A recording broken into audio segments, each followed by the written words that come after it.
Hey YouTube, what's up? So right here, as you can see, this is for those of you that remember one of my older videos, showing you guys my 10-gallon tank. I was talking about how I wanted to maybe make it another reef tank, or maybe like a mantis shrimp tank and stuff like that.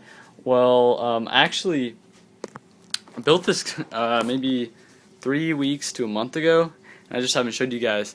But I'm actually turning it into a hospital tank or a quarantine tank for maybe new fish or sick fish to like medicate them. You know, right now it's really cloudy actually because I had a fish. Actually had a fish book right there on this 6-gallon freshwater tank, and my cat jumped up and while I was gone and kicked the book into the water, and there's a little bit of sand, so it just kind of made it really cloudy. And there's just like one rock that I put in there for whatever reason. And then I did put in the Magnum. I'm not going to keep it in here, of course, but I just stuck it in here to see how well it would work, you know, because of the fact that it was not being put to use for a while, and it actually does not work. So just a heads up to all of you guys out there that may want to buy a R.I.P Magnum pump. If you don't use it for a while, it does not turn on. I try to turn it on, it just makes like a knocking sound, like.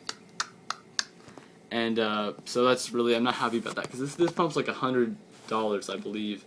So that was a complete waste of money. I actually am trying to work with R.I.P to get refunded my money. Dr. Foster and Smith sent me over there because they cannot actually refund R.I.P's. But yeah, and then I just have this. This is just like the cover and aqua clear filter.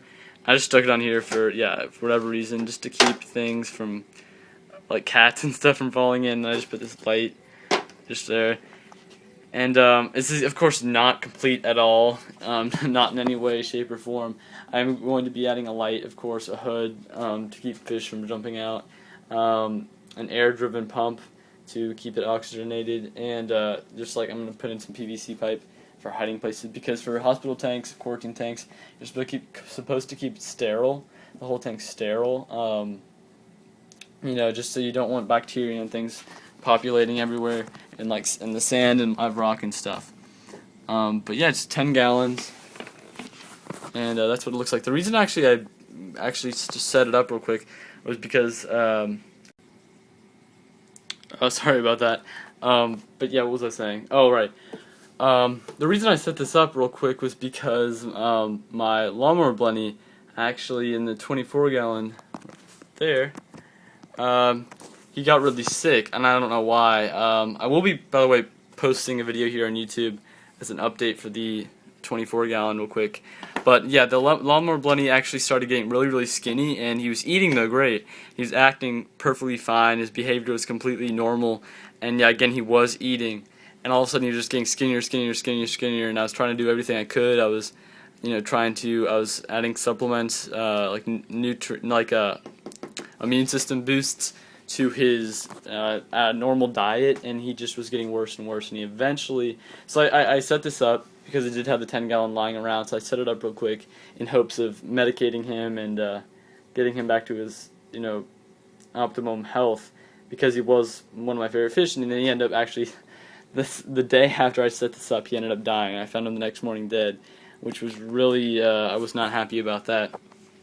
But yeah, I believe he died of an internal parasite. That's pretty much the only thing I would think he died from, because the other 3 fish are doing great. The 2 ostlers, clowns, and the royal grandma are doing fine, and he just started getting skinnier, and it was just not good. It was actually pretty sad, considering he was a perfectly healthy fish before that happened. But yeah, that's pretty much the update. Thumbs up the video if you liked it. Please leave a comment if you have anything to say at all. If you have any suggestions for hospital or quarantine tanks, please let me know, because I'd love to get your tips and advice on that.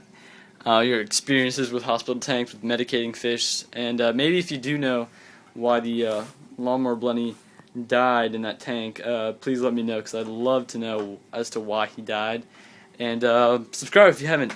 My subscribers are really I'm getting a lot of subscribers lately, and I'm really happy about that, and I appreciate all of you guys, so big thanks to all my subscribers. And yeah, that's pretty much it. I will be coming out with a big update on the 75-gallon right after this. Comment, rate, and subscribe. Thank you guys. Bye.